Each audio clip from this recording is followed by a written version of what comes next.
দ্বিতীয় নরেন্দ্র মোদী সরকারের শেষ অধিবেশনে সম্ভবত বুধবারই ছিল প্রধানমন্ত্রীর শেষ বক্তৃতা।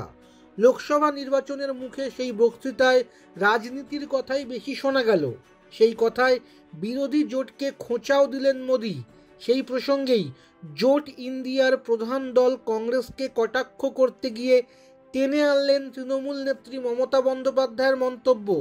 গত শুক্রবার কংগ্রেস সাংসদ রাহুল গান্ধীর ভারত জোড়ো ন্যায়যাত্রা সবে বাংলা ছেড়ে ঝাড়খণ্ডে ঢুকেছে। তারপরেই কলকাতায় নিজের ধর্ণা মঞ্চ থেকে কংগ্রেসকে আক্রমণ করেছিলেন তৃণমূল নেত্রী। মমতা বলেন, কংগ্রেস সারা দেশে 40টা আসন পাবে কিনা জানি না।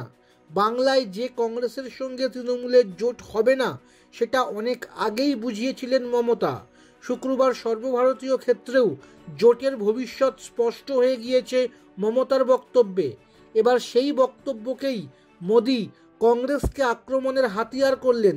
প্রার্থনাও করলেন কংগ্রেস যেন কমপক্ষে 40টা আসন পায় লোকসভা নির্বাচনে।